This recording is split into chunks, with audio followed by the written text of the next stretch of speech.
as well as online. Back in 2005, there was an email chain going around stating that the Americans who supported our troops were a silent majority. They wanted to come up with a way to show their solidarity on every Friday, so they decided to wear the color red. Why they chose the color red was stated at the very bottom of the email. Land of the free, because of the brave, for us, their blood runs red. God bless America. A powerful statement that showed the support of our troops for all those brave men and women who gave their lives and who continue to serve our country and risk their lives to ensure our freedom. Which brings me to two of my favorite shirts we sell both in-store and online. The first one, our Remember Everyone Deployed shirt, has the word spelled out with the USA flag on it. Our second one is a Gear Up shirt that says RED. It's a great shirt because it's a conversation starter. I get stopped countless times by people asking, what exactly does RED stand for? And I'm proudly able to tell them, Remember Everyone Deployed. It's a great way to show our support for our troops. And on the back, you have our nice Gear Up logo. Now, whether you stop in the store or shop online at www.gearupfl.com and get a shirt from us or not, I do encourage everyone to wear red on Fridays. Regardless of where you stand politically, I think we can all agree as a nation that supporting our troops is very important. The freedom that we have now is thanks to the men and women who have given their lives in the past and who continue to risk their lives for us. With that being said, I thank you all for watching. I hope you will subscribe below as well as like this post. And don't forget to gear up at Gear Up. Why do you do it, man? Why? You some kind of war junkie? I won't say a goddamn word. Why? They won't understand. They won't understand why we do it. They won't understand it's about the men next to you. Find us on the web at mbradio.us. I want to make it clear that the views expressed by our hosts are not considered the official stance of MBR Views. Remember, this is all about having fun and enjoying the ride.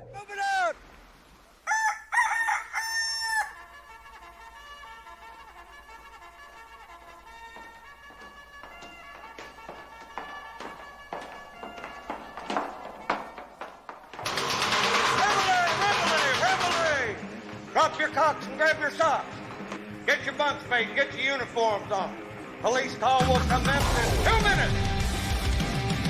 God damn, Jimmy. This some serious gourmet shit. We're all things veterans. We advocate, educate, liberate, communicate, congregate, fascinate, so we can proliferate.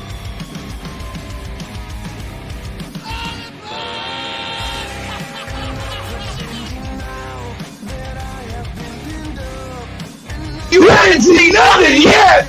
Woo! We're going streaking through the quad and into the gymnasium. Come on, everybody! We're trying to make dreams come true.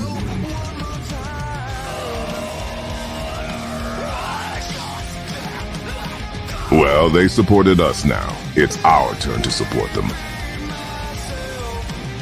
The Revel Experience. Get experience!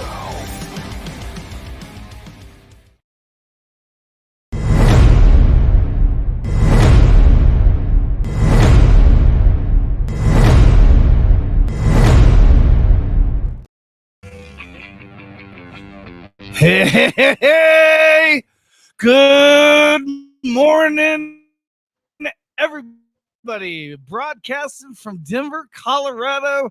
You're listening to the Revel Experience, and boy, do we got a packed show today. We have our title sponsor, the CEO, and we wanted to bring her on because, man, does she have a story and does she have some awesome things going on? And ladies and gentlemen, if you have never heard our show before, let me introduce myself. My name is H. We've got HG over here. What's up, everybody? He's our sports guy. Remember, our whole mission is to show veterans and all the men and women in uniform all over the world that there are more programs out there beyond the VA, My name's H Train, and my guest co-host today is Badass Jen, the CEO of LTD Tactical. Jen, thank you so much for joining us. This is going to be fun. Yeah, thanks for having me. I'm glad to be here. So, Jen, you before we get started with like our program, tell everybody a little bit about yourself and your story, because you have a fascinating story. I mean, not only are you a veteran, own a company that's amazing, but also you're a cancer survivor. So I actually had a cancer scare. All of my stuff has come back negative so far, which is good. But I actually had a giant mass in my neck and had to have 4 inches of my neck removed. Got really, really sick. Almost died 2 years ago. I was on DV radio, and my story went viral during the pandemic, as I call it.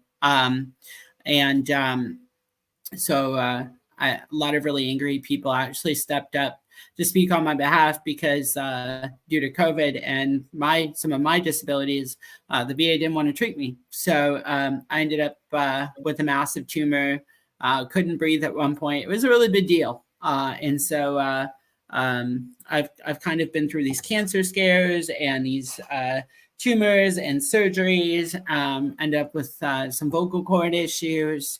The last couple of years has really been a wild ride for me. So what can you say, like, for the last 5 years, because you've overcame so much, like, what's the biggest teacher? Like, what's the biggest lesson that you've learned in the last 5 years? When I was young, I was 1,000 miles an hour. And I've got a bunch of my staff listening to this right now, and they're probably like, "Oh no, you still are." If you knew me 5 years ago, I ran at like 1,000 all the time, and I've had to learn to slow down. And I know some of my people are probably laughing at that, like, "Yeah, you slow down," but no, really, I've slowed down quite a bit. And I've had to learn to be somewhat more patient with my body, which is hard. Because I'm really used to, like, go get them, go get them. I could operate on 2 hours of sleep, and now if I don't get that 8, my body tells me, like, and being the CEO of a company, that can be really hard. But I've had to learn to slow down, which is something I don't like to do. Be more patient, be more graceful with myself, because it's not been easy. Now, I've seen TikToks, and most people, when they see you, they recognize you from TikTok. And one of the things that inspires me, one of the things that catches my eye, is that you have so many people working for you, but you're not really so paying. They're working for you because of the passion that you have for your trade. And you have how many certificates? Tell us a little bit about that. Holy crap. Yeah. So we were kind of talking about this last night. LTD, for a lot of people, really came out of left field. I've been in the industry for almost 20 years. Everybody's go, wait, she looks young. The math doesn't math. Trust me, I'm almost 40. I just look good for 40.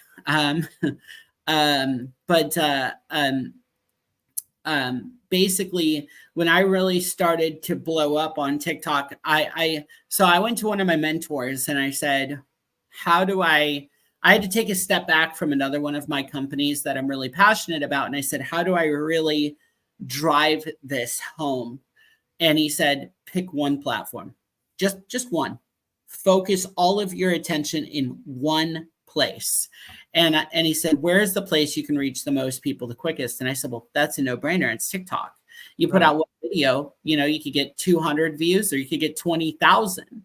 And he said, be very specific on your message, be very specific on your direction, be very specific on your focus. And so what I did was I strategically started targeting our content, I would do those tags of location. And so I picked 3 places: Florida, Texas, Arizona, right?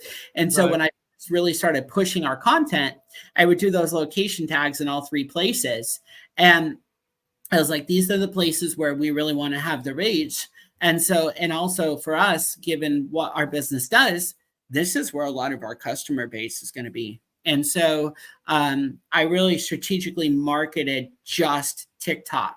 And I was very clear about the message for standing up for freedom and doing the freedom thing. And so, which was so important to me, that we really took a strong stance based on my values. And it's been a roller coaster ride to stick to those values, let me tell you. But we really took that very strategic stance of saying, this is who we are. This is what we stand for. We're going to be loud and proud about it. And we're going to market in this exact spot. That's, it's so hard to market. And that's one of the reasons why MBR does what it does. It costs so much to market. And there's so many nonprofits out there that want to help the veteran, but we don't know about it because there's not really a media presence to like push it out unless you want to spend, oodles of money. And nonprofits would rather spend the money on the veteran compared to like, marketing, shirts and stuff. The only reason why we do the shirts, which we got to get you guys the shirts on, but the only reason why we do the shirts is because it makes it look a little bit more professional, I mean, not everybody's a Denver Bronco fan, so everybody should be a Denver Bronco. Right.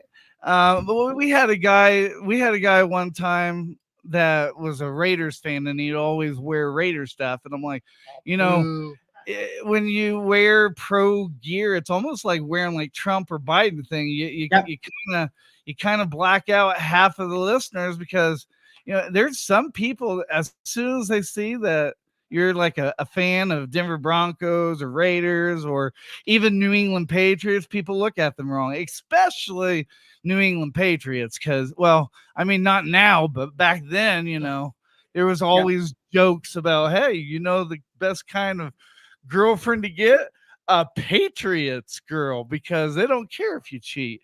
So there was a bunch of memes on that. So but that's what kind of helped us was the marketing, Joel. You said to me, how did you get all these people working for you for free? The strategic marketing is literally what helped get us there. I mean, we have almost 50 people on staff now in some form or fashion, from leadership roles all the way down to ambassadors who, I'm so grateful for the people that support us day in and day out. And man, I'll tell you what, I had a 6-hour meeting the other day with my ambassadors. If it wasn't for those people that are out there wearing our gear, promoting our company, with all the canceling we've had, it would be hard. And we are reaching so many at this point now because of that marketing. And I think it's so important.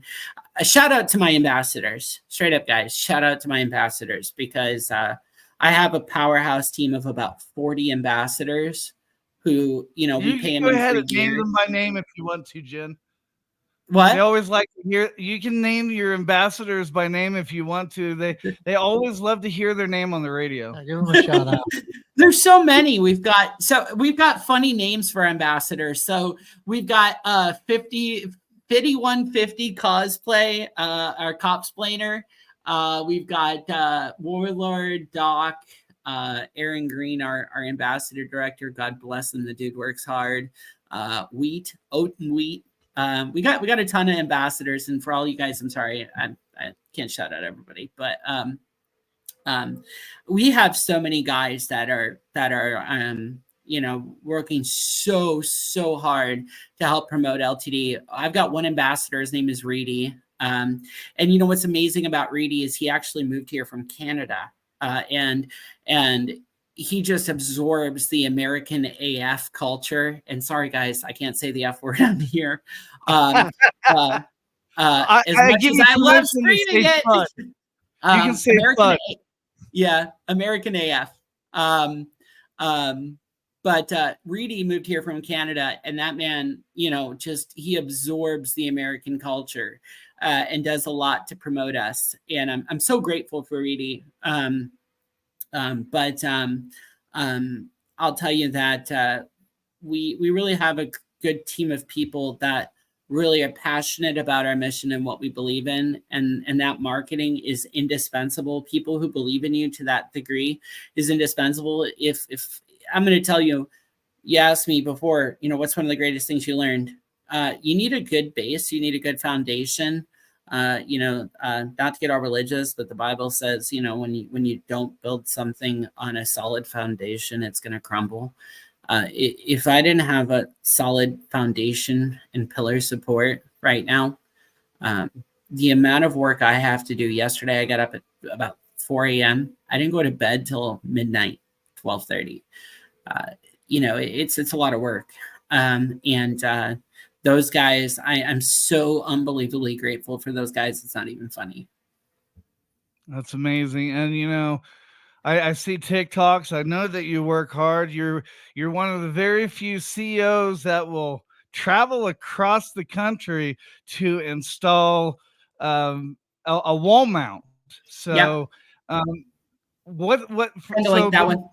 Yeah. So before we go to commercial, is there something that the community can do other than just going on your site and buying something? What's the best way that the community and everybody can support what you're doing? Spread the word. Share the message, share our company. We've been very outspoken for freedom when other companies have turned in, your safe records, and other companies have openly, outsourced a lot of stuff from other places. I'm striving to become 100% American. And, we very much so are your redemption to tactical gear. We really are. And my medical gear is absolutely amazing.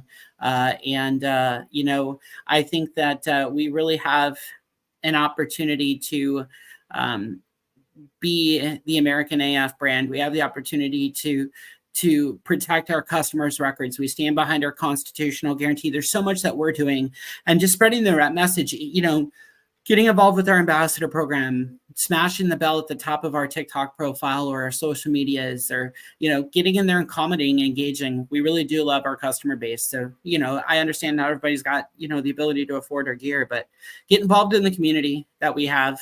We have big goals and big directions. And this company right now is, just to give you a bird's eye view, our current analytics, we're experiencing about 18 to 20,000% growth monthly. Wow. That's amazing. That really is amazing. Well, Jen, I really appreciate you being with us today. Jen is going to stick with us because she even has a what the moment that she's going to introduce. But for everybody else, AG, we're going to go on a commercial break. We got some new music, so whatever you do, stick around. We'll be back. You're listening to the station that's giving veterans a voice. You're listening to MBR right here on the Revel Experience. Stay tuned.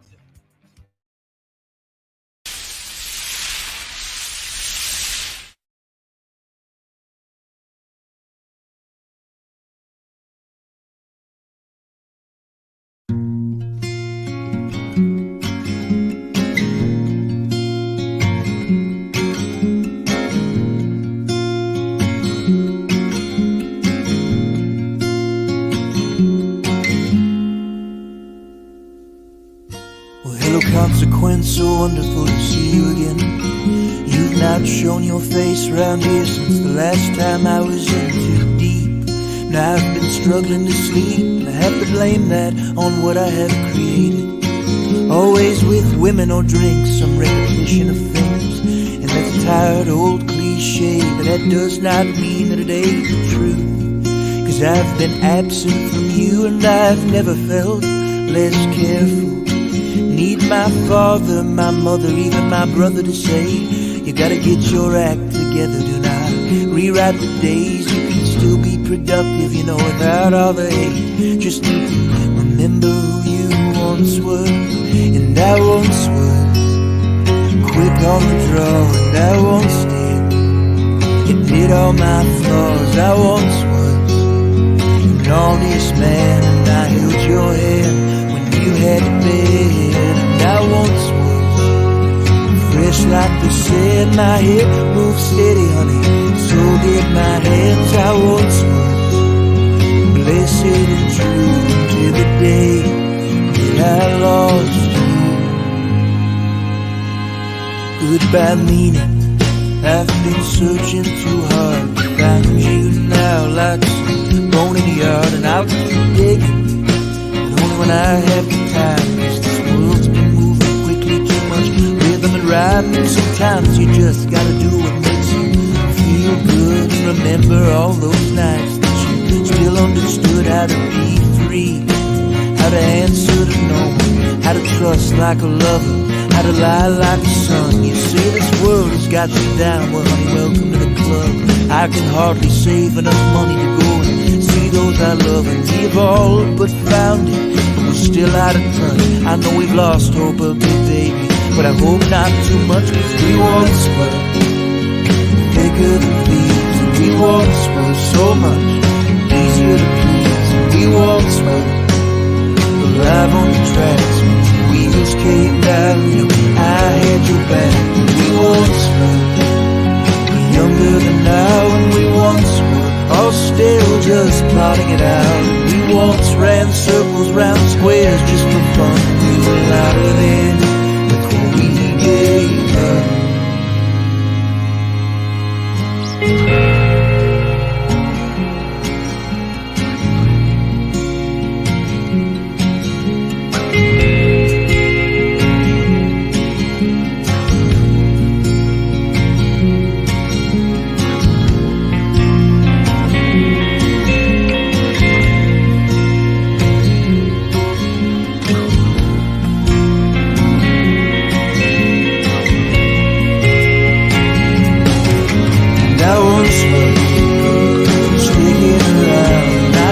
My voice was something other than that.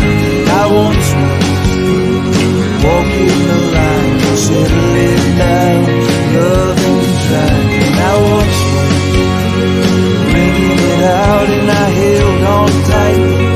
You were around. I once was back home in blue, kissed my shadow and I came through. And I once was letting it loose, and I thought of you, and I thought of truth. I once was less scared of time, and I had yours, and you had mine.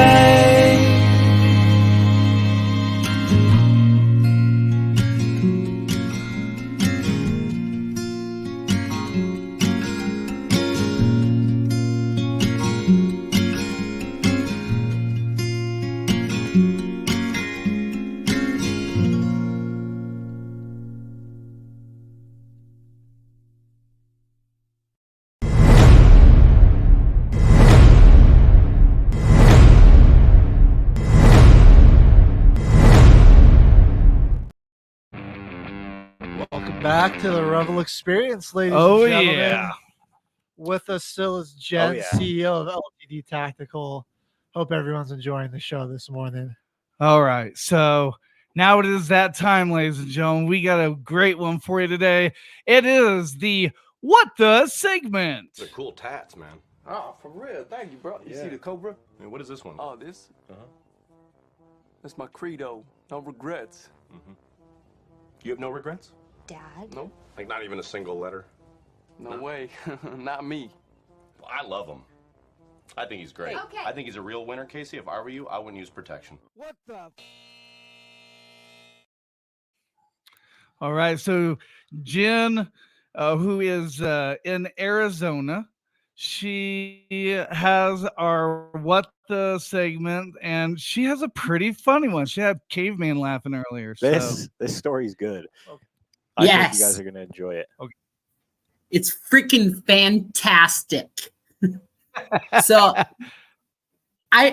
all right, guys, I gotta say, I love reading. If anyone has ever read like the Florida Man, the Florida Woman stories, like those, I don't subscribe to a lot of email lists, but the Florida Man, Florida Woman, like that's my thing. So Florida Woman calls for Sugar Daddy and Mommy Appreciation Day at local board meeting. A woman in Florida went to a local board meeting to advocate for a new Sugar Daddy Mommy Appreciation Day. The woman, who identified herself as Ashley Cream, said at the Boca Raton, Florida Planning and Zoning Board meeting on Thursday that Florida has the largest per capita population of sugar daddies in the U.S. According to Miami Palm Beach, Boca lies the most concentrated populace of these aged benefactors. She said, "Let us celebrate these giving, generous Samaritans as I stand before you requesting that you do carry a Sugar Daddy and Mommy Appreciation Day, and you make March 10th that honorary day to honor those who have given us so much." She went on to say that sugar daddies, and yes, even sugar mommies, are responsible for college education, cars, homes, vans, jets, and the occasional body enhancement. She followed this up by saying that she was really looking forward to that, and ended it by saying, "Okay, bye," after the chair, Arnold Siebel, was very concerned and replied with, "I really just wanted to address this issue here today because I think it's very important." How are you feeling about that, H Train? My goodness. What are your thoughts on Sugar Daddy and Mommy Appreciation Day? Are you ready for March 10th? My first reaction is, how do you spell her last name? Ashley Cream? Cream, Now, like CREAM. Like the word cream. No, we had a That's guy. gotta be a fake name. Jen, There's we no had way. a guy in Germany.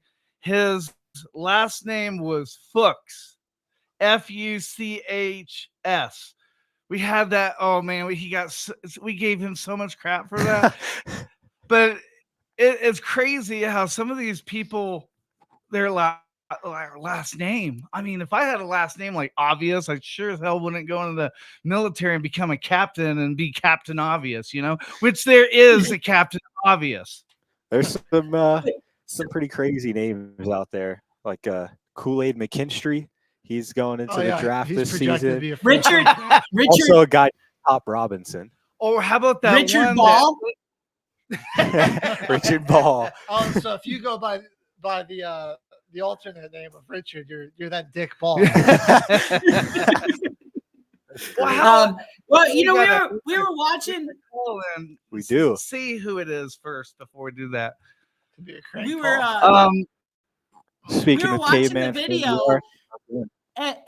Caveman and I were watching the video, and he's like, "This woman is everything I expected her to patch be." in real quick for this. Yeah, Caveman, he's hooking up. We have a call in right now, but if we can, we'll try to show we're the actually viewers. on the air. Yeah. Like this lady, the way she's dressed, like it looks like an 10 SNL a.m. skit. Like you think you're watching an SNL skit, but this is actually happening It's 10 a.m. at a Mountain time. local Florida board meeting. Like And the worst it's part wild. is the worst part at the end, she actually takes her sugar daddy. He gets in a wheelchair and she wheels him out. It's fantastic. Well, isn't there a guy in the NFL? His last name is the N word, but it's like spelled like kind of different. Oh, or that's Name's college. Noah Kanega, but it is spelled K. It's spelled wrong, but it's Kanega. He's currently in high school still. He's a multi-sport athlete though, so he plays football and basketball. I mean, he took a visit to West Virginia. There's a very good chance this guy's playing ball at a Power 5 school here with a soon, name too. like that. That's hilarious. That's hilarious. So yeah, Kool-Aid. the Kool-Aid is a nickname for him. His real first name, like birth name, is JaQuincy. So I mean, it's like two pretty names that are out there: JaQuincy, Kool-Aid, McKinstry. I can see him joining the military tomorrow, and the girls start yelling at him, "Private JaQuincy!" Like I see it. Gotta have the knife. JaQuincy, Gotta come have here, the knife. JaQuincy. Yeah. Oh boy. Okay. How are we doing on time? There is 8:33.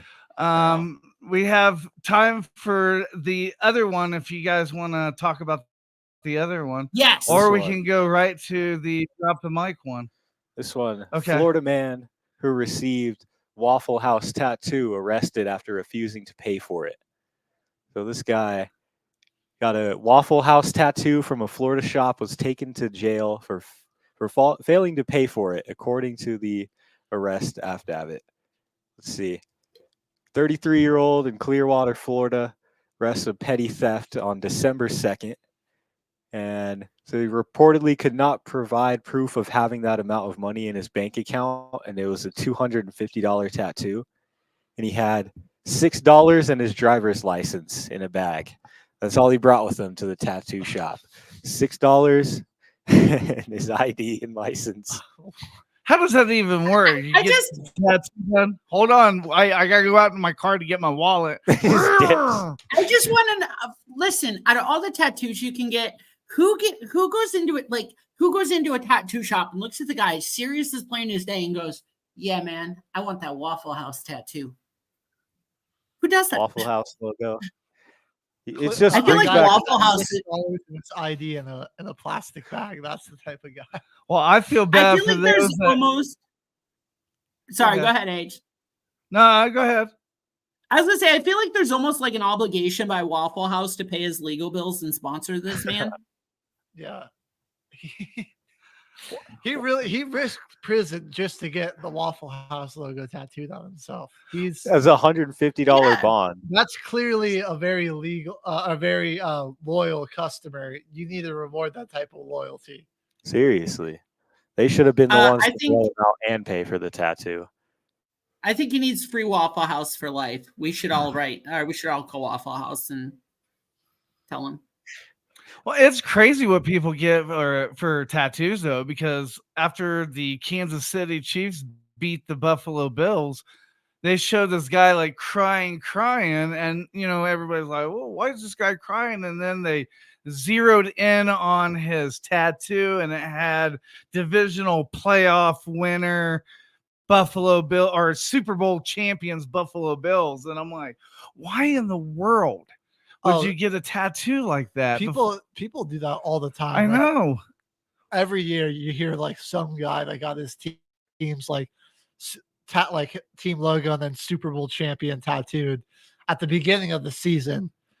And I mean, it's some fans are just that passionate. They believe, but well, we had a guy when I was stationed in Germany. We came back from Iraq, and he got a tattoo, and it was supposed to say "Only God can judge me," but it said "Only God can Jude me," because evidently Jude is the same word in judge in American English. So he had this, misspelled, like regrets. He has that misspelled tattoo. Dude, we gave him so much shit the whole time, and he like got something covered up.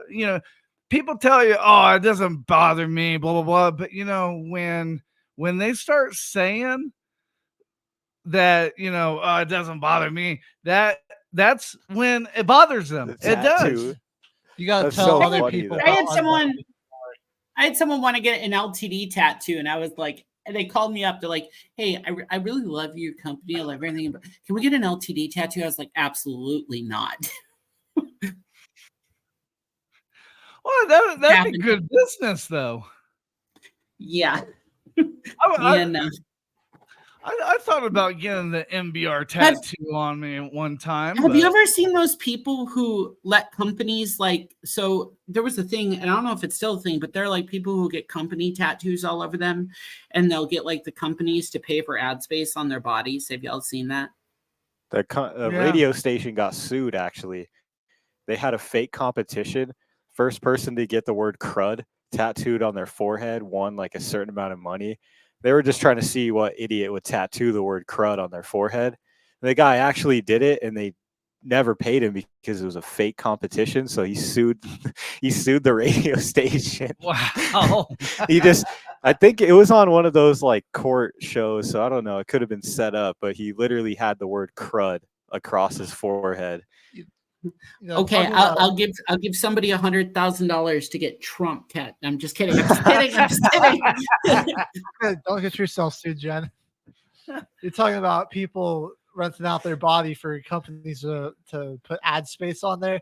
That makes me think of that guy from Community. I don't know if anybody's seen the show where he had his name legally changed to Subway, and he was like the living mascot for Subway. Like all he could eat was Subway.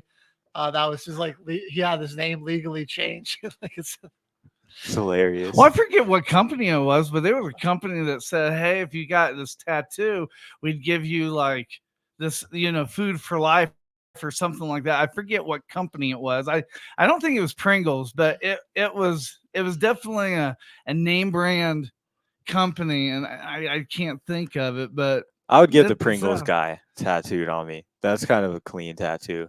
The Pringles dude, come on now. That's that's peanut. The Peanut. Mr. Peanut. Oh yeah, that would be a pretty sick tattoo too. Honestly, he's so I'd dapper. take that. Mr. Peanut's really, honestly, very dapper. Better watch out. You're gonna have somebody tattooing their body pale white to be the state puff marshmallow man soon.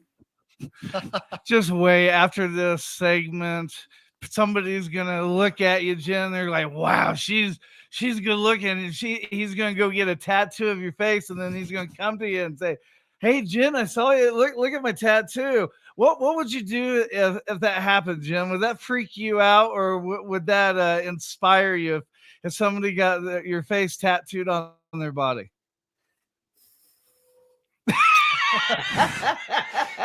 Be like the weirdest honor. It takes a lot to leave me speechless. I don't know. I see. I'm kind of like my own protector, but I feel like almost at that point I would need a bodyguard. I feel like that crosses. Like that's not just putting my company logo. That like crosses the threshold of creepy. Oh my! That actually reminds me. I saw this TikTok the other day. This girl, she had a bunch of tattoos, but she had one like on the back of her calf that was of Walter White, like just him in the like Bryan Cranston's face, like with the hat that he wore in the show, like huge, like on the back of her calf. And so that's so insane. Fictional characters is a little different, but that's literally like a guy. That's a guy. Yeah. That's a real dude. Well, hey everybody. Go ahead. I'm sorry, Jen. I was gonna say I couldn't do it. I got a lot of tattoos, but there's no way you're gonna get me to put somebody's face on my body. How many tattoos you got, Jen? And which one's the most memorable for you? I currently have 25. And I have two. So I have a KIA bracelet tattooed. That's really important to me. And then I think the most important one to me is the American flag. For those who don't know, they're like, wow, she really is that American AF. I actually have the American flag tattooed across my back. That one, even though I can never see it, it's one of my favorites. That probably It's took like you the got longest, America too. watching your back. You don't need a bodyguard then. Well, ladies and gentlemen, it is that time. It is the Drop the Mic. Well, don't worry. Don't worry. I'm not going to do what you all think I'm going to do, which is just flip out.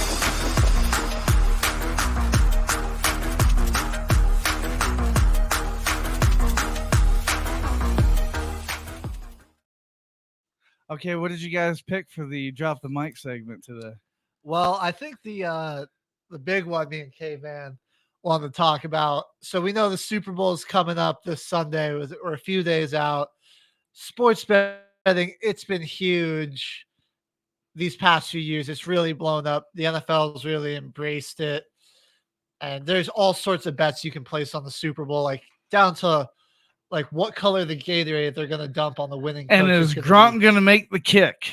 That I mean, there's another one. Yeah. But I think the weirdest bet you can take this weekend is for aliens to invade Las Vegas During the and- Super Bowl. During the Super Bowl, and then have the game end in a tie. There's over 100,000 on the odds. Yeah, plus 100,000 on the odds. What if Project Bluebeam it really is a thing, and they like blue beam the stadium, and not only do we have an alien invasion, but all the people in the stadium who get blue beamed turn into zombies. Oh, double whammy. Yeah, seriously. Then we're really screwed. Then that does raise the question: if the zombification happens, does that negate the bet of the alien invasion? Like if you take That's true. That's an extra leg on there. Man, could you Wait, is imagine this? if you take Are the people alien like legitimately betting on an alien invasion? Yeah, you can legitimately bet on it's that. available on a website, Bovada. Yeah, it's probably down there at the very bottom of the page. Me and Caveman, we were trying to find it on the website, but you have to like sign up to actually view all their bets and props that they have. That's hilarious. That's hilarious. I That mean, is. Whoever bet Who on does that, that? though, I'm hanging out with them if it happens. Could you then I'm imagine- safe. They got all the money in the world. Could you imagine taking the alien bet and then it happens and you're like, yes, and then the stadium gets blue beamed and they're like, oh well, that wasn't part of the bet, so it's washed, and you're like, that's the all-time bad beat. That's As gotta long be as the worst Losing your as bad long as house. I'm on Rick's team, Into a zombie. if they turn into zombies, as long as I'm on Rick's team and Daryl's team, I'm good with that. Yeah. You know, talking about the Super Bowl, who do you guys got? And what do you think they're going to win by, like, how many points? Jim, who you got for the Super Bowl? I actually don't watch football. I stopped supporting football the moment they took a knee on the field. And A lot of people are like that. Yeah, so I don't even know who's playing in the Super Bowl. I haven't watched football in 10 years. So I don't even know who's playing in the Super Bowl. I couldn't even make a bet, but the other guy, that's who. Then you want the good team to win, then. The good side. Yeah. Caveman, who you got? I think the 49ers need to win, because if the Chiefs lose, it doesn't really add any questions. Like, Mahomes already has a crazy career. They'll probably be back. But if Purdy loses it, it's just going to add so many more questions, so much more hate to him. But I think 34-28 San Francisco, or 31-28. Yeah, me and Caveman, we did a full breakdown of the Super Bowl on our podcast, HGTV Sports in the Cave. If you guys want to check that out. Shameless plug. Every Wednesday from 8 to 10 a.m. And I predicted during that I think the 49ers are going to take that in the highest scoring game. It's going to be 34-31.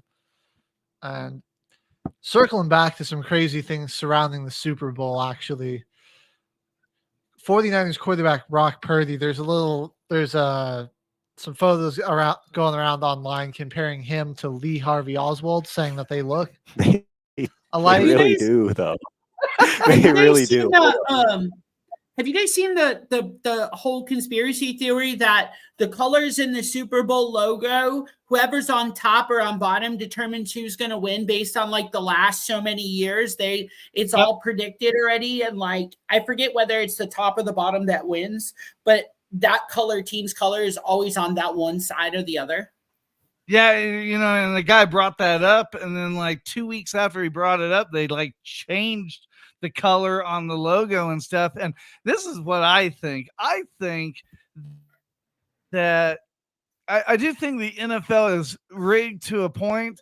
When the Rams won, and then especially with Jim Harbaugh, with them hiring him for the Chargers, I honestly think they're trying to keep like the money, the football stuff into the Los Angeles market, because how long was it before Los Angeles got their teams back? It's been a long time. They got the Los Angeles Chargers. Now they got the Los Angeles Rams. I mean, it just makes sense. That's the reason why I think the 49ers are going to win against Kansas City. I think it's going to be 25-30. But when you brought up the, Brock Purdy, the picture of him looking like that, it's hilarious. It really is. I don't know which one's more hilarious, that or Kyle Shanahan showing up drunk during the Super Bowl You can't interview. tell me that doesn't look like Brock Purdy, though. That does look like him, actually. It really does. What if they're caveman's off? So, there's all these crazy theories about like family ancestry. What if they're related through the grapevine? They could possibly be distant honestly. relatives, Like fourth cousins, man. You never know. That ancestry thing, that's such bull crap. I got one thing in the mail, like a sample of that one time, and I put my dog's saliva in it, and it came back that he was like 80% Scottish. So you gotta. I don't know. It is what it is, but if you want to try your luck on the ancestry, I just don't believe that whole thing. Spit it. My wife did it, and I made fun of it because I'm like, why? Why would you do that? They're telling you something. They could just make up numbers. Can I ask you a question, H-Train? Huh? How much money did it cost for you to send in the DNA stuff? Oh yeah, I had to pay. It was like $8 to like ship it. It was how a much joke. was the kit itself? No, it was like a free sample, but you had to pay for the shipping. I was going to be like, man, it is good though. Start posting you paid like hundreds of dollars to send in your dog's saliva. I have heard that those are good though for like doing like DNA testing to find out like what you're like potentially prone to, like medical wise, like potential diseases or cancer, like certain levels of like I've heard that those DNA testings actually like in a medical component actually do serve some good purpose for especially like the homeopathic people who maybe don't like necessarily believe in like the total medical theory, but they believe in like looking what you're like predestined to be diagnosed with. I've heard that some of those ancestry DNA testing can actually be very beneficial if you use it for what it's intended for. I've always wondered. Brings up a good point. She does. I've always wondered with those if they like find out that you're like related to like a super horrible person, like you send in your DNA and they're like, oh yeah, we can like track your ancestry all the way back to like SS Commander Hans Ferdinand.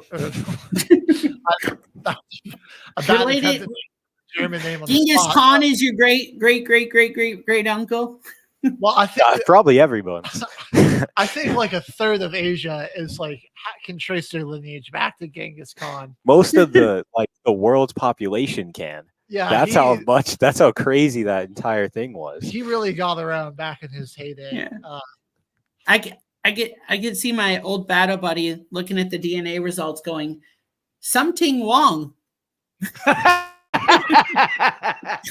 I'm sorry, that was funny. Hey, you know what? Before we go on break and we lose Jen because she has to go to work. Some of us have to work. We want to bring some awareness, let everybody know that we are supported by Internet Radio Network, Sky Blue Radio, Star Radio, Basics Radio, and of course DV Radio. And our title sponsor, of course, is LTD Tactical. Make sure you go there and shop. Don't be caught with your pants down when that mortar or whatever hits the United States. Don't be caught with your pants down. Right now there's there's a lot of discretionaries going with like the UPS and packaging and the post office. Sooner or later that stuff is going to go down, and when that stuff goes down, then we're all going to be up shit creek. So make sure that you go to our website. I got a bulletproof vest for under like $500, so it's not that much. And also, if you have kids, this is a big one that I think is amazing, Jen. They have bulletproof backpacks. Yes. And from what I hear, the bulletproof backpacks are pretty light. You're worried about your kid going to school. There's not a whole lot of protection that you can do for your child. Yeah. But you can always get there's another phone call. You can always get the backpack, and you're protecting your kid during elementary or high school or whatever it is. So make sure that you go to the ltddefense.shop. Make sure that you get your backpack or whatever you need to get. Be prepared. Be prepared. We're screaming, be prepared. So before we go to break and we let you go, Jen, we hope you had fun today. We really do. And I'd love to come back. Yeah. And, do you have anything to tell veterans or anybody else? You got another phone call. I think first off, on behalf of my company, I just want to say thank you to everybody for their service. There's a lot of veterans out there, and I know it's such a superficial statement, but and a lot of us don't know how to respond when we hear that. But genuinely, thank you to those who've been part of the 1%. Another thing, I think we're living in really crazy times. Remember, when you put that uniform on, that you represent the American people. I saw a video this morning. Some guy was asking a recruiter, about being in the military, and that recruiter said, "It's not Biden's army, it's your army, it's his army, it's his army, it's all of our army." Just remember, you swore an oath to uphold and defend the Constitution against all enemies, foreign and domestic, and to obey lawful orders. And I fear that we may be heading towards a time that that oath may be challenged. And history repeats itself. Remember that you want to be on the right side of history. Right. I was just doing my job. Didn't work out for people during World War II. It's not going to work out for you either.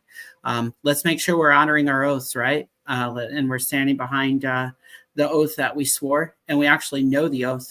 I don't think any of us learned the Constitution in basic training. There's a reason why they don't teach that. Go sit down and read it. We have a duty and an obligation to secure freedom for future generations. And I think that's one of the biggest messages over here that I'm really pushing. What is American AF? It is freedom. It is standing up for what's right. It's going to the border. It's screaming about the injustices. It's standing up to the corrupt government and not being liberty safes. It's pushing a message of moving towards, being American and being a proud American. Graham Allen said it best. On 9/11/01, we all felt one way. By 9/12/01, we all felt another. And I think we need to remember what it felt like to be an American on September 12th of 2001. Awesome. Jen, thank you once again for being with us. Once again, everybody, that's Jen Strawler. I hope I pronounced that correct. She is the CEO of LTD Tactical. Go to the shop, get yourself a bulletproof backpack. Protect your kids, if not for yourself. Jen, thank you so much. We loved having you on, and we'll talk to you. We'll talk to you real soon. It's nice. Thanks for having me. All right, everybody. And you said our interview is on the phone as well? Yes, he is. Once we Awesome. come back from break, we'll be ready. All right, there we go. We're going to go on a music break. And when we come back, it's not just Military Broadcast Radio. There's other organizations out there. We're going to talk to Adam Bird. He is the CEO of Hero Media Group. So whatever you do, stay with us. Don't go away. You're listening to the station that's giving veterans a voice. MBR, the Revel Experience.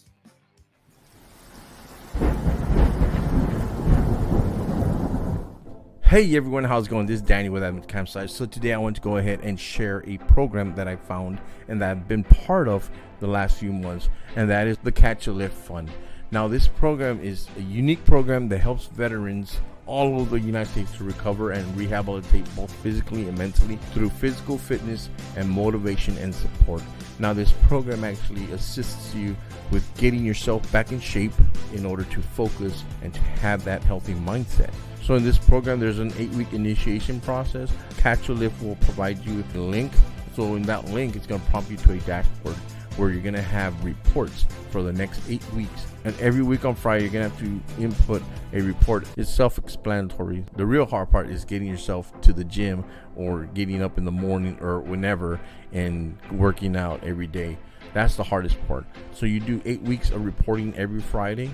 And you'll have a contact, which is your sponsor, which will be your Catch a Lift coach. They'll provide you that sponsor in the beginning before you start your 8 weeks. And you'll get to know that sponsor. You'll have communications with them. You'll have a conference call with them online. You'll have a conversation in reference to what goals are you trying to achieve, and what are your struggles and challenges throughout this process.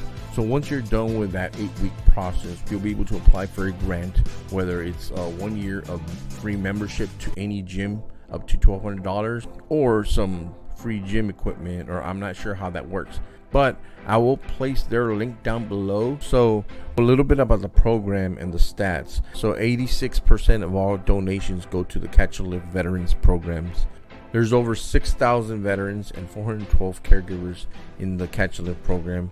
Over 8,600 grants have been awarded to veterans, and there has been over 6.7 million raised in donations. So the program has been a huge help in helping our veterans get back on their feet. Please share this content with others. We never know who this information might touch and who it might help out. But thank you so much for joining me on this information content piece. Please don't forget to subscribe, like this content, and don't forget to share. And I'll catch you on the flip side.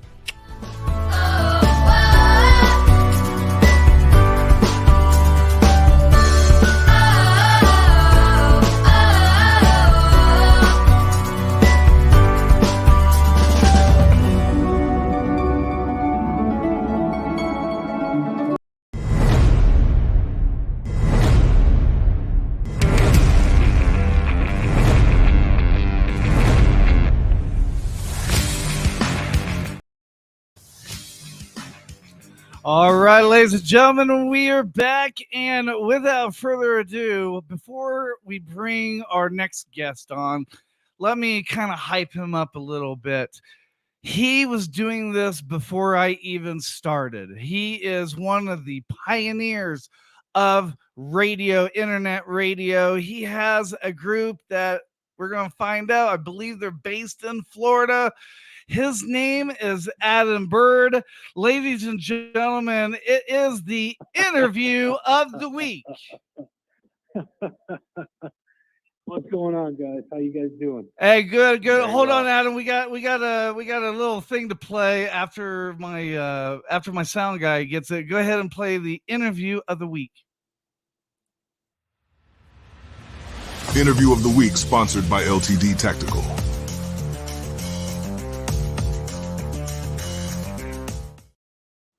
All right, ladies and gentlemen, on the phone line, we have Adam Bird. He is the CEO of Heroes Media Group.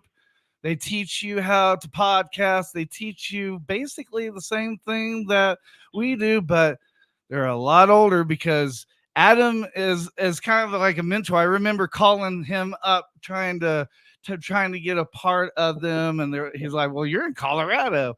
Adam, thank you for joining us. I know that you're very busy, especially right now, because you're at a expo, aren't you? I am. First off, let me say thanks. Appreciate you guys having me on. Of yeah, course. I am out in Harrisburg, Pennsylvania right now for the NRA's Great American Outdoor Show. I've been out here for the last 7 days, and they're gearing up because President Trump is on his way. He's going to be speaking this evening, so we're gonna catch that here. So it's been a crazy week, but it's always a good time when I get out on the road. So Amazing. So Adam, I know all about you, but some of the listeners, some of the viewers, they don't know about you. Can you tell us a little bit about you and like what inspires you to start the Heroes Media Group? Sure. Well, a little bit about me. I'm about 6'2", 265. I like long walks in the woods. And no, I'm kidding. Army veteran, 9 years. Most of that was spent in the National Guard. Did a tour in Iraq in '03 for the initial push. Got out of the military in 2007. Had a couple of corporate jobs. And then around 2011-ish, I cut my teeth in radio at a local radio station down in Scottsdale, Arizona. And kind of caught the bug in 2012. A battle buddy of mine, we both decided, hey, let's try this internet thing. Nobody was really doing it at that time. It was still pretty new, and so we created an all-veteran podcast network in 2012. Ran that for about 3 years, and then in early 2015, we kind of had different visions of where we wanted to go. So we shut that down, and the next day I started what is now known as Heroes Media Group. And like you said earlier, we kind of started off as a podcasting network, and it's grown substantially since then. Over the years, we do hosting, we do anything and everything related to podcasts. We'll help people start a podcast, we'll help them monetize, we'll teach them the ins and outs of it, but we also have a full production team. So we will do, people work with kind of small to mid-sized businesses that, have shows, but they don't want to do the riffraff of the post-production, as I'm sure all of us here have come to enjoy and love over the years. So we handle that for them. And in 2016, I had a buddy of mine reach out and says, hey, I got this book. I want to turn it into an audio book. Can you help us? So I did. So we also do audiobooks as well. We average about 2 or 3 audiobooks a year for the last 4 years. And it's kind of us in a nutshell. Wow.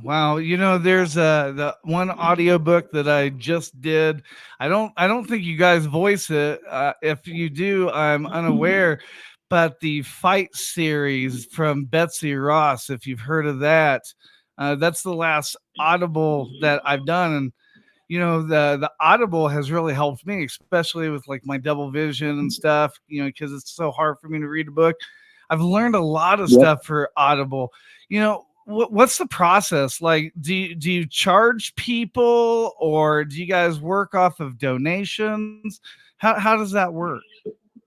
We're not a nonprofit. We are a for-profit company. Heroes Media Group is a for-profit company. Oh, okay. That being said, I donate a lot of the stuff that we make. It either rolls back into the company, or it goes to help a lot of nonprofit organizations that we've helped out over the years, or that we partner and work with. I myself own several businesses. So the media company is, I would say, more my day-to-day. I own a beverage company, I have a suit company, and we have a nonprofit as well that I don't really make public or whatnot, but we kind of help. We just basically we take the funds of that and we give it to other nonprofits or veterans or first responders that are in need. That's amazing. And Adam, do you teach these guys how to like set up the mixer and stuff, or is it primarily usually just the production? It really depends. That's a great question, because a lot of the time people think you need a whole bunch of money to really do a podcast. And I think nowadays with technology, I mean, you can run a podcast off of your phone. Are you going to get the best quality on it? Probably not. But I've had a partnership with Mackie Boards for a few years. I love their boards. I run all of my stuff through a mixer when I'm in my home office. I've helped other people set up mixers. We're building a studio right now for a client of ours in New Jersey. We got them. They'll be using a mixer on theirs. And then I have some people that are, they just don't have the budget. I mean, I've done setups for people that are just getting into podcasting, and they have maybe $100 to spend. and I've had clients up to, we built studios up to $25,000 home studios for people. Now, recently, I've received a lot of emails for people that are starting a podcast. And when I gave them their first lesson, they're like, huh, kind of thing. Because a lot of people don't realize all the work that it takes to do a podcast. If you're starting out, what is your best advice for them starting out for a podcast? And of course, I mean, you're taking in veterans every single day. What's the criteria on how they can enroll into your program? So there's a few questions there. So great questions. First off, thank you for those. I think the biggest thing is when I'm consulting with somebody that's interested in potentially starting a podcast, I tell them, listen, you got to treat it like a part-time job, because there's a lot to it if you're doing it yourself, especially if you don't have the budget to hire people to help you. It's going to be a part-time job, nearly a full-time job. And I'm sure you have as well, Joel. We've probably talked more people out of not doing podcasts than we have, doing them. But I tell them, once you get that mindset, and I think you got to be organized. If you're planning on doing like one show a week, okay, what type of content are you putting on? If it's evergreen, well, then maybe you can save some time and do a batch record and pre-record a season. And then put it out, so you kind of open up your schedule. It really depends on what the person or what the business's goal is at that time. Does that make sense? It does. It makes perfect sense. I'm stealing all the thunder, HG. Go ahead and ask a question, because you just graduated Colorado Media School, and you're considered military dependent. So go ahead. Well, I was going to ask, of all the people you've helped get set up, are there anybody that's like gone on to have like big notable podcasts other than people might have heard of before? There's probably been one or two. Unfortunately, we've signed non-disclosure agreements with those their organizations. One's a bigger DoD organization. That's probably been I would say one of my highlights. But selfishly, I would say I'd say all of them. If you've been to the website, you've seen the shows. It's I don't know. I really honestly couldn't tell you. I've been doing production on podcast shows for the last decade, and I'm averaging personally probably 3 or 4 shows a week. So let's just say 3. You take 3 times that by the last decade, however many months that is. You got a similar schedule to H Train. 17,000 plus. Yeah, he's just like me. Yeah. Is there a particular show that you love doing production on? Like maybe they help you with it. I mean, is there one that sticks out the most? And it could be a past show as well. Oh wow! Oh, you guys are really putting me under the spotlight. Man, I got to say everybody, right? Because everybody that I produce, they're going to be like, "You didn't say my show." There's a couple of shows that stand out as of like in the last year that really stand out. There's one. It's a relatively small show. It's called Environmentally Speaking, and they're based out of Rhode Island. And it's such an educational show, and it's really starting to draw a lot of national attention. Even though the topics that they talk about are more relative towards the Massachusetts, Rhode Island area, a lot of the topics that they talk about, you can kind of take that topic and incorporate it into whatever state you live in. And there's that one. Pushing Back Chaos is another one. That's you got a special operations guy, and then you have an Aussie vet who was the Australian Army, and then he retired out of the Australian Air Force. Wow! And they live in other ends of the world, and they get together every week to do a show about fatherhood and just being men and protecting the community and so on. And they've had some great guests. They've had some professional athletes on their show and whatnot. Stuff like that. It really, I like them all because, and it's kind of, to make my answer longer, it's fun to me to listen to what other people are doing, and it's probably things that I probably wouldn't normally go out and seek myself. And then you're sitting there as you're producing them, you're listening to it, and it's just like, oh, that's really interesting. I never would have thought of that. Or this isn't a show I probably wouldn't have thought out myself in my free time. I'm glad I'm listening to it. So for me, it's I don't know. I think it's pretty cool. Maybe I'm just nerding out a little bit. But No, that's Not at all. amazing. That's amazing. And then I know I kind of asked it, but I'll reiterate. Like, can you explain to everybody what the criteria is? Because you said that you had these shows that are over the pond, so evidently you don't have to be a U.S. veteran to be a part of your group. They can be a part of another country's military. No. So Heroes, all right, let's break down the name Heroes Media Group. So Heroes, we define heroes as, military, veterans, law enforcement, firefighters, first responders, educators, and then there's a clergy piece in there as well. Now, here's the thing. We have shows on our network that aren't any of those, but they support community heroes, what we call community heroes.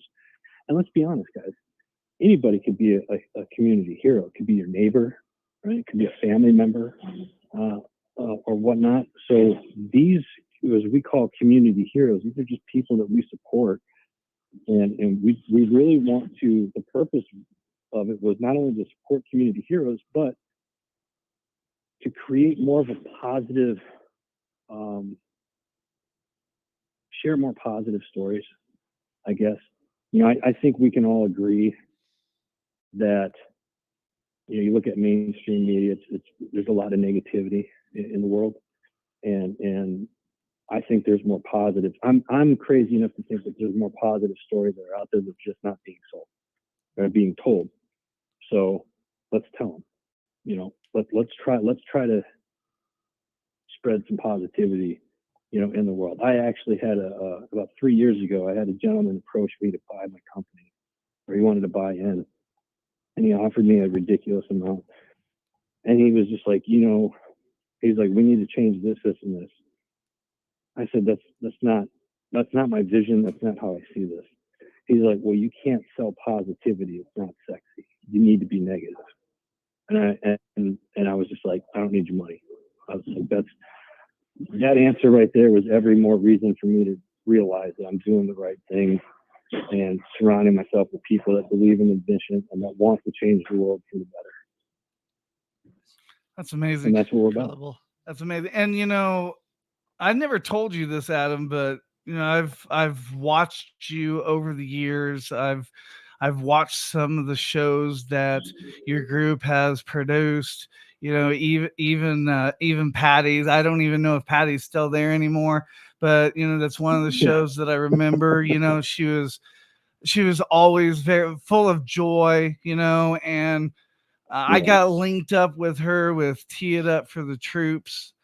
And just watching how you do, I've kind of tried to craft and skill MBR kind of the way that you have, so I wanted to tell you thank you for being kind of like a mentor from the distance. Wow. I mean, we haven't really talked a whole lot, but it's I have learned, especially in during the Paralympics, that you're never good enough. You can always be better, and there's always somebody that's better than you. They just might not know it yet. And I wanted to tell you, thank you, Adam, not only for your service, but thank you so much for being a pioneer of this internet, right? Because you have changed a lot of veterans' lives just by the shows that you produce, by the teachings that you give them, and you literally are giving veterans a voice. And I, bottom of my heart, I want to tell you, thank you very much for that. Thank you very much. Wow, huge count. Thank you. That's all. Thank you. Yeah. Wow. No problem. No problem Thanks, at all. That's cool. No problem at all. Go ahead, HG. One more question for you, Adam. So, say you're a novice podcaster that's just starting up, and they want to hire your company to come help them get started and get you on as a producer. What do they have to do? What steps do they need to take to get in contact with you? You can go to the website, go to heroesmediagroup.com, hit the contact button, or send us an email, or you can just email Adam at heroesmediagrp.com, and I'll get in touch with you. We'll set up a phone call and we'll start dissecting what it is that what you want to do, and we just kind of go from there. That's how it all starts. So reach out through the website or email me, and we'll go from there.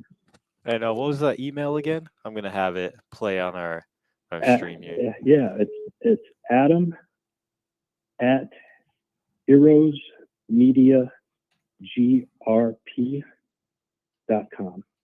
Awesome. Oh, that's amazing. That's amazing. Well, our time is almost up with you, Adam. But before we go, we have this thing called the time to shine. This is your time to shine, baby. It's your time to shine. Adam, maybe we didn't ask you that right question or set you up for that right answer, and there's just something that you want to get off of your chest that you really want to plug or push, or maybe even give a quote to all the veterans that are listening that kind of helps them drive and look forward to tomorrow. This is your 2 minutes to say whatever you would like to say. I appreciate it. Thanks again, guys, for having me on. For the listeners out there, those of you that are struggling or whatnot, reach out. You got battle buddies here.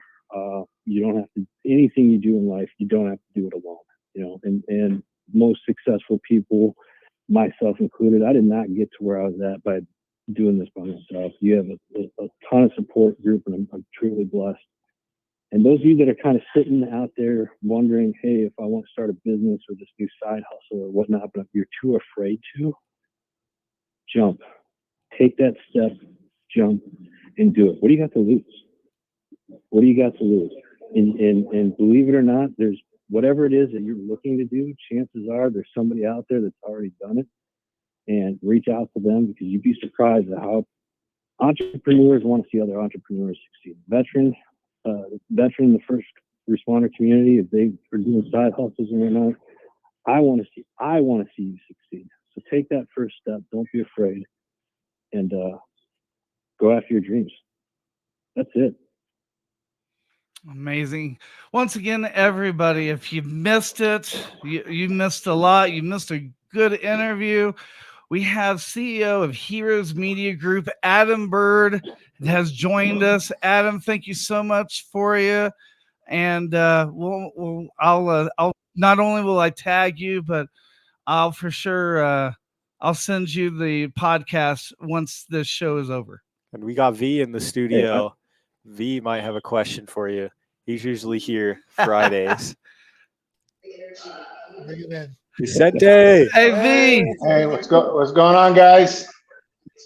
Sorry for the late arrival, but checking out of the condo right now. So I'm up here in Breckenridge, as H Train knows, and the other guys probably know. But checkout's at 10, so I'm just trying to get things in order. But I thought I'd check in real quick and see how things are going. Well, good. We have Adam Bird on right now on the line. We didn't know if you had a question to ask him real quick. He's a part of Heroes Media Group. Well, the first thing I want to ask you is you spelled heroes wrong once again. But we won't get into that. So, Adam, how long have you been doing this? And tell me a little bit more about what you guys do. For a decade. I started doing podcasting and stuff in late 2011, early 2012. Yeah, he's been doing it for a while. Hey V, we're gonna have to let you go, brother. You get a lot of noisy background. It's just really bad audio. Thank you for checking in. We hope you're having good, and we'll talk to you later. Okay, brother. All right, man. Thanks. You guys have a great day. Get back down safe. Yeah. All right. Once again, we want to thank V for joining it. It was too noisy in the background. Adam, thank you so much for joining us. I really appreciate you, and I look up to you. So just know that. So once again, everybody, Adam Bird. Thanks, everybody. I appreciate it. Have a good rest of the day. You too, man. Have a good one. All right, ladies and gentlemen, you know what we're going to do is we're going to go on, what time do we got here? Oh, we still got some time. We're going to go on another music break. And when we come back from that music break, well, we got some, we're going to check in with Elmo and find out the latest tweets.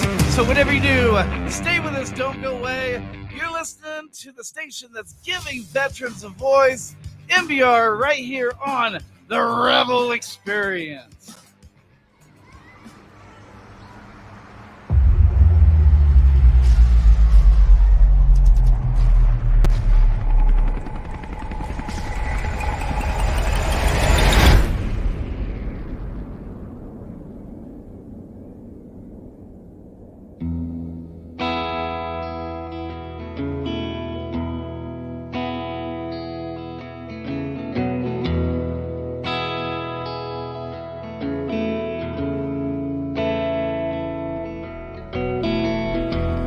I flirt with death. I send her flowers and chocolates in the hopes that she'll notice and send her attention my way. But there she flirts back, gives me the smile that I wanted, takes my hand and holds it because hers are always so cold. Maybe oh yes, I am a fool.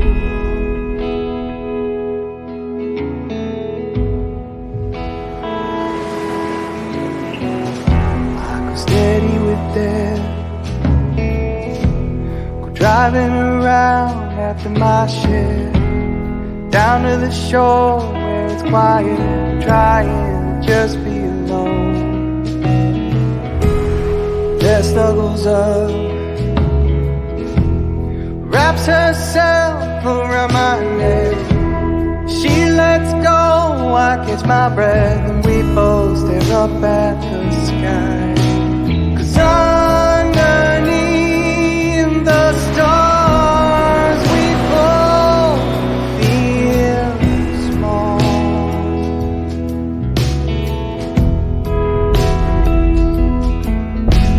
She said, let's go home. I said, that's a good call.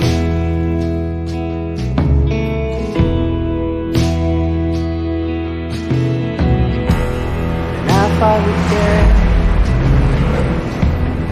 She breaks a glass on the counter, storms out through the shower, slamming the door as she stops returning my calls. Well, I got a note pinned to my door. So baby, I'm gone and I'm sorry. Maybe the timing was wrong.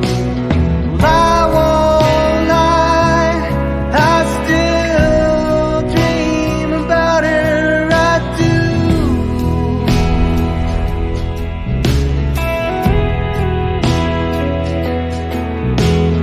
One day she'll be back. Girls like that always choose. When I smell the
Welcome back to the Revel Experience, everyone. We have another special guest with us in the studio this morning. It's Elmo. Say what's up, Elmo. Hi, everybody. Elmo, what's up, man? How you doing? Elmo's good. He's a little concerned about everybody. They really went off when he asked him how they were doing. Yeah, we checked your Twitter last week, and it was probably we checked your X account, and that was probably the most interesting things we've seen in a while, just from Twitter. Other than our sports news, I think your Twitter alone, you got a lot of controversy behind your name, Elmo. Yeah, Elmo, where did Larry David touch you in your no spot? Elmo doesn't want to talk about Larry David. He really messed Elmo up. Oh, boy. We got the clip of that, Elmo. Do you want us to play it? Oh, no, I can't even watch. Go ahead and play. Go ahead and play anyways. All right, let's go over to Alfred. Check of the weather. And not yet, not wait, yet, wait, wait, not wait, yet, not wait, yet. wait, wait, wait, wait. Oh my gosh, you love Elmo, don't you? Elmo, you okay? Mr. Larry, Elmo liked you before. Ask permission before you touch people, Larry. All right, Larry, then. you've gone too far this time. Yes, Larry. Somebody had to do it. I just want to apologize. Thank you, Larry. That's very big of you. Elmo accepts your apology, Larry. Thank God. What is and that? Louis, will you drop the lawsuit? Elmo accepts your apology. Oh, yeah, he accepts it. Oh. Elmo, but we got justice for Cody trending, but that's another story. Yeah, that's another story. Elmo, you got attacked like that in front of your own family. Your dad was there on live TV too. I honestly didn't know you had a dad. I thought you were like Well, where do you 60. think Elmo came from? I thought you were just Everybody has much older. parents. I thought you were a much older guy. You know, timeless Old people timeless still have Elmo parents is. too, caveman. Come on. Well, some older people's parents are, visiting other older relatives in a better place. So I figured we'd be further along in your timeline, Elmo. No, almost just in his early 20s. Don't worry about that. Yeah. You're a young man. That's Elmo, do you okay. have a cold? Your voice is very squeaky. Yeah, almost. He's getting over a little something. Don't worry about it. Elmo, he powers through though. Oh, that's funny. Do we by chance have any comments or we haven't checked that in a long time. Anybody want to say anything to Elmo while he's here? No comments just yet. Okay. All right. They're probably too busy. So I tell you what, we've been having a lot of phone calls this morning, but it's not phone calls to be on the air. It's phone calls because they're interested in podcasting.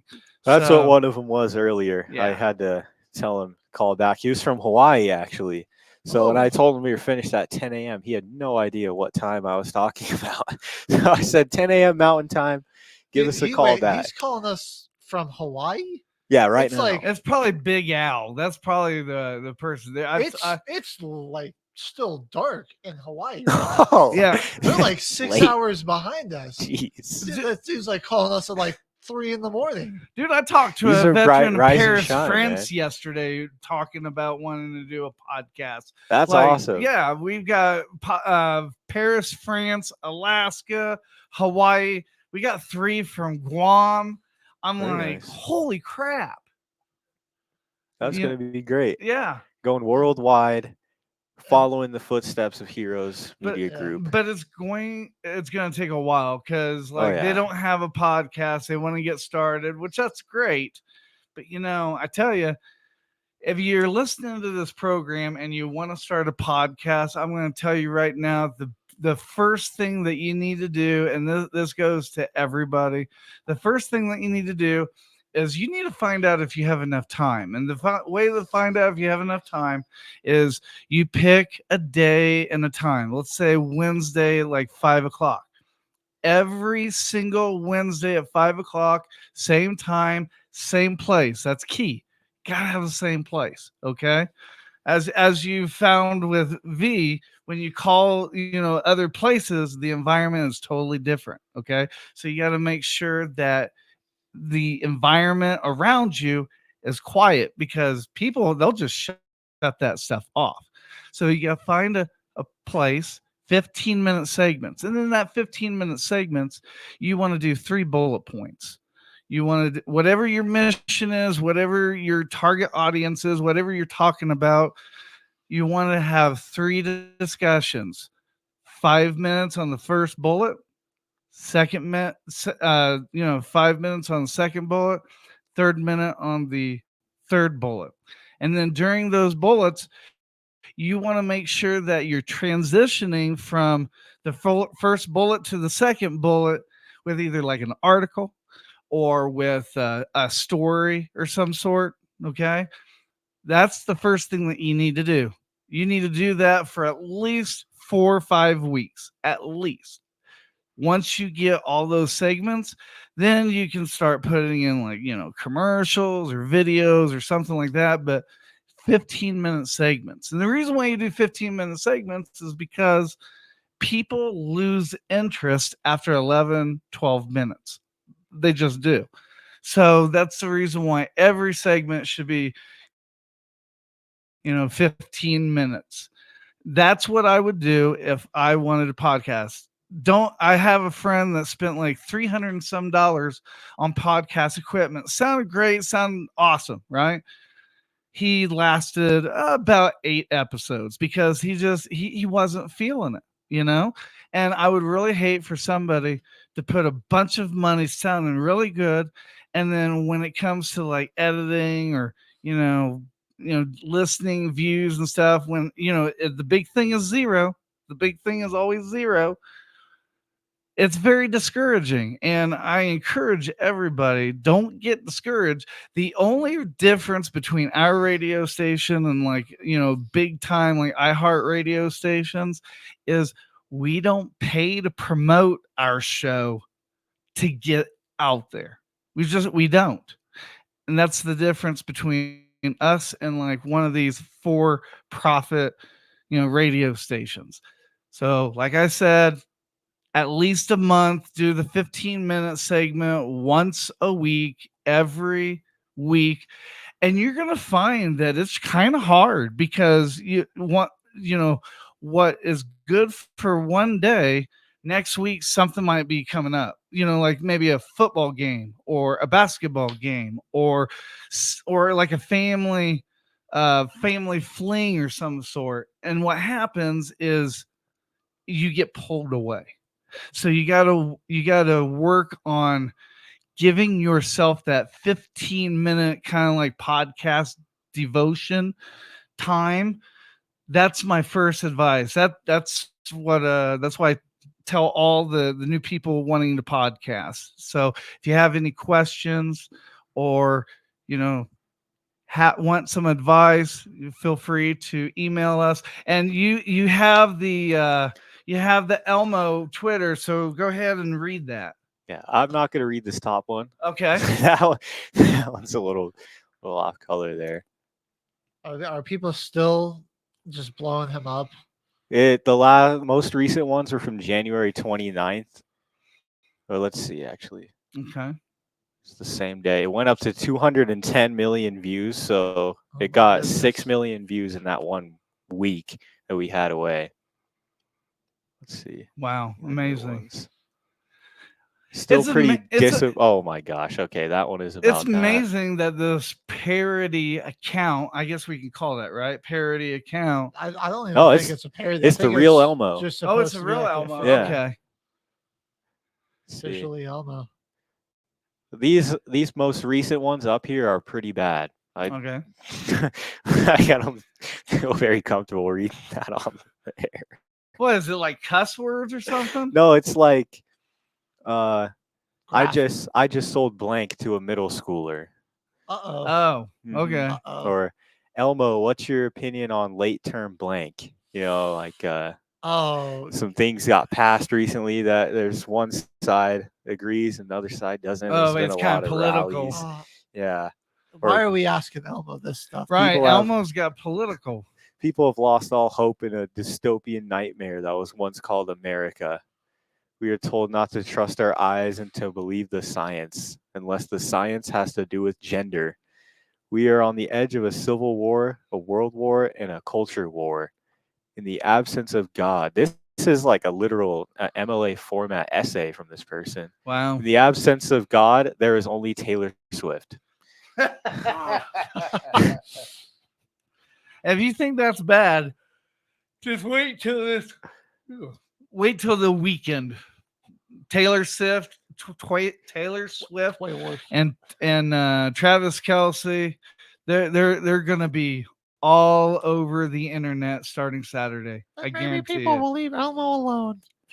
No, you deserve to be left alone. Your birthday was February 3rd, Elmo. That's what I'm Yeah. seeing here from your feed. Aw. What'd you do to celebrate? It said best birthday ever. We should do. Elmo had to go. Elmo had to leave. We should play the we should make the chicken MBR birthday video for Elmo. That would be funny. With Larry David squeezing right by his face.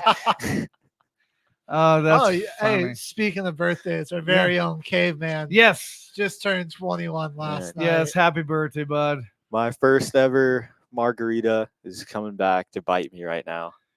It was very good though. Mango margarita from What'd Texas you do to Roadhouse. celebrate? Pretty good. You got a margarita from Texas Roadhouse? It was pretty good. Okay. It was pretty good. I recommend it if y'all ever go there. What I don't understand is your birthday thing on Facebook says that you're 22 and not 21. Please explain that. He lied. That was he lied because to sign up for a Facebook account. He yeah, lied when about his age. I made my Facebook, you had to be a certain age, but it wasn't over 18. So I was 1 year younger than that at the time. So my Facebook says I'm 22, but I'm 21 years old. Everywhere else I'm 21. Just Facebook. Liar! I'm 22. Oh, that's amazing. Before we go to our tribute to the troop, did you have drinks with your family? Did you have drinks with your friend? Yeah, I went out with How'd my that go? family. We went out to dinner.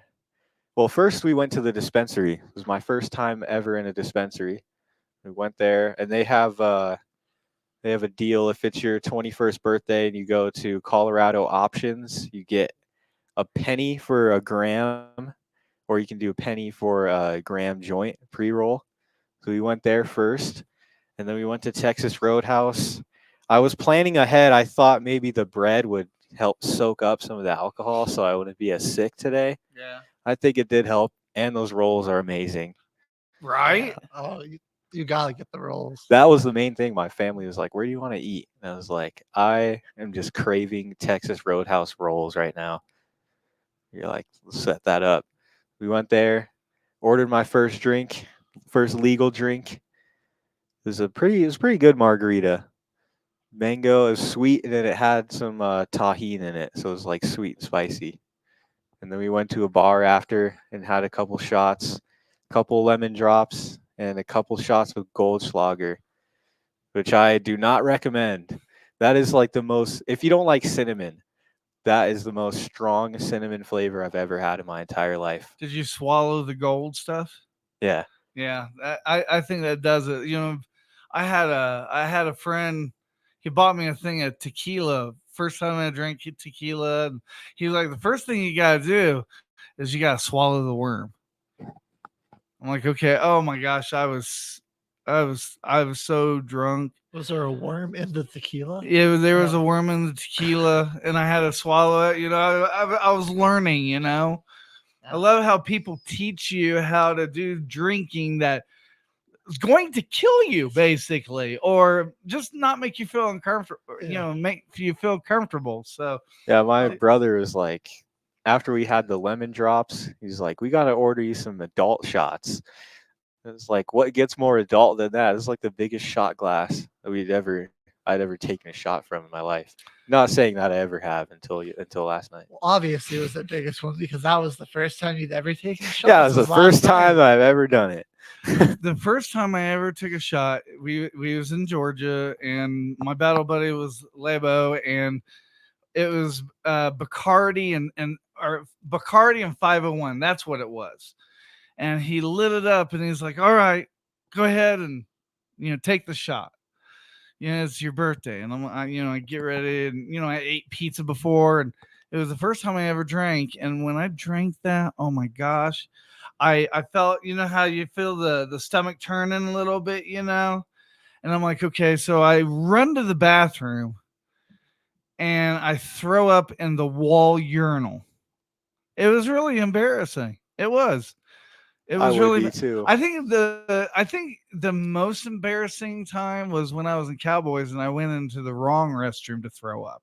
That was entertaining. Yeah, that was very. You went in the entertaining. women's. I went in the restroom to women's. vomit. Yeah. You're puking your guts out in the toilet. You look over to your right. And you see the little. tampon Remember, trash the can. men's is always on the right. Everybody, the men's is always on the right. Yeah. That's hard. a good word of advice. Walking in the wrong bathroom, you might get some jail time for that. I know, Just right? Down on your hands and knees suffering, and you look over and see a pair of heels, and you just start shitting yourself. You're like, oh shit. Or hey, how about if you go into like a handicap stall, okay? Because there's no stall, and then a guy comes in a wheelchair, and then when you get out of it, you're like, okay, got a limp or something. Because you don't want to look bad. Climb under the thing and then just walk out of a different stall. I've actually seen a video. This guy was like, he went to take a shit in the handicap stall, and then like there was like a line of people in wheelchairs like pulled up. It was like, right.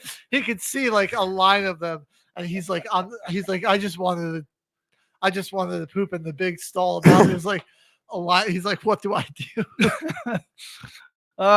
Hey, ladies and gentlemen, it is that time. It is the tribute to the troops.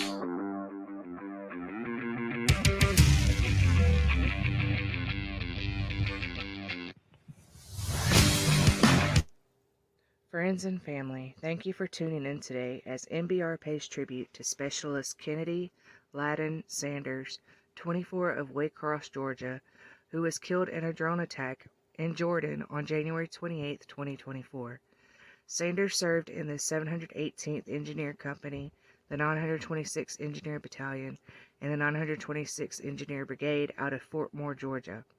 She enlisted in the Army Reserve in 2019 as a horizontal construction engineer. On behalf of everyone here at NBR, we want to say thank you, Specialist Sanders, for your service and dedication to our country. Our thoughts and prayers are with your family, friends, and those served.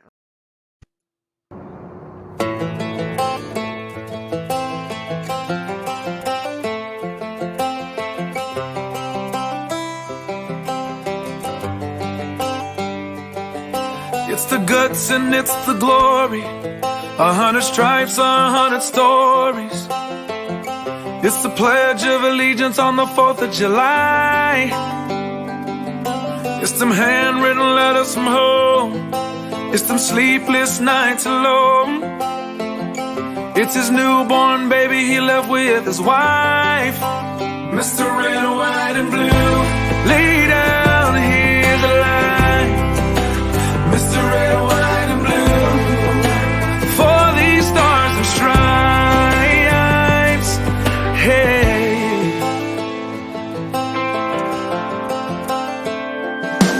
From the fields of Indiana to the swamps of Louisiana to the golden coast of California, Uncle Sam's the only family he's got. His purple heartbeat won't stop, and his 18th birthday was the day he was born. Mr. Red, White, and Blue, lay down, hear the light. Mr. Red, White, and Blue, for these stars and stripes. Mr. Red, White, and Blue, stand on the front line. Mr. Red, White, and Blue, pay the ultimate price. Oh.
All right, ladies and gentlemen, welcome back. You're listening to not only the Revel Experience, but you're listening to the station that's giving veterans a voice. You're listening to MBR, and you know, it's been a fantastic show. We had some little bit of technical difficulty. I don't know why the tribute messed up like that. I guess I should have checked that before I uploaded it. I have no idea why. It didn't even play like the Amazing Grace afterwards. But Yeah, you it know, didn't have like the little yeah. taps. One of the reasons why we play the tribute to the troops is, everybody knows, Toby Keith passed, everybody knows when, these big stars and stuff, they die. Not everybody knows when these troops have made the ultimate sacrifice being killed in action. And I just feel, especially with people that are dying today for our freedom, the tribute is a huge part of why this show exists. So I take great pride in that. So I apologize for the technical difficulties when it came to that. And it's it's nice. I believe she was a E2 or a E4, and they went ahead and promoted her. And usually that's what happens when you get killed in action. Like, no matter what rank you are, they always promote you like the next rank. That's normally how they do it. And our to her family, condolences. And a lot of, especially you would know, people go over to your dad and say thank you for your service. And you've dealt with like the pain and stuff. You've dealt with maybe like the moving and all that. Hardly ever does anybody go to the kids and say thank you for your service, because you had to deal with that. And even if you didn't have to deal with that, and he had you once you got out, you have to deal with the PTSD that we all suffer from. And that's something that military dependents, they don't get the recognition that they deserve, because of the stuff that you have to deal with, stuff that you have to endure. So if I haven't told you, I really appreciate your service for your family, and also yours, Caveman. So I just wanted Appreciate you, to H-Train. I just wanted to make sure that I announced that. And if you're a military dependent, I want to tell you, especially if you're a military wife, thank you for your service. Now, that doesn't mean go up to a PX guy and say, "Hey, you need to say sergeant when you talk to me." The wife. There's some people like that. I'm not saying that, but my heart goes out to each and every one of you. And if you're a veteran in need and you're struggling, know that you're not alone. Everybody is going through that. And what I've learned, because unfortunately, I'm a suicide survivor, I will tell you that no matter how big the problem is, I don't know why, but it always gets better the next day on the wake up. It always does. Things come to light. Things get settled down, organized. So if you're struggling, just remember, just make it that one extra day. And if you can't find somebody to talk to, reach out. I'll talk. I'll talk to you. And I mean, there's a lot of people that have a lot of things going on in their lives that we might not know about it. And when you're going through your day, especially today being Friday, don't think that a smile won't change somebody's life or day. It really does make a difference. Just a real quick story before we get into the 2-minute warning. I was depressed one day, and I was walking, and I went into a gas station, get smokes or whatever. And this woman that I say hi to all the time. Didn't realize that, she looked forward to me coming in. And she looked at me, she's like, "Where have you been?" We started talking.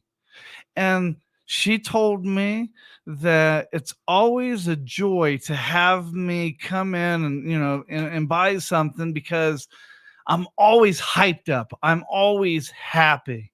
And people feed off that. So as you're going through your work day, as you're going through life today, realize that, just like clapping, your attitude is very, very contagious. So if you go to somebody and you're happy, they're going to be happy.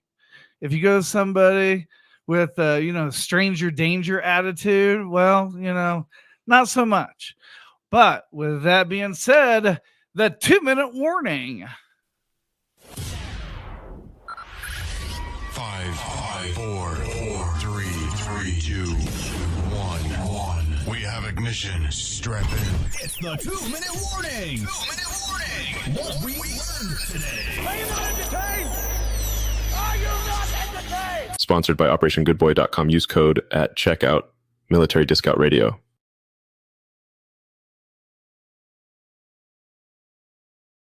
Let's see here. Okay, I think we're not muted now. All right, so here's the big question of the day. We're going to go to you first, AG. What did you learn today? I think we just learned the impact of positivity, and what that has on other people. Yeah. And I mean, as of recently, it's with the media and even social media. There are people out there that thrive on being divisive and dividing us, but really, we're all stronger together as a society, as a country, as just people, and we all have a lot more in common than we actually think. So it's just important to respect your fellow person and to have a positive attitude towards them, and I think that really that brings us all closer together. I agree. Caveman?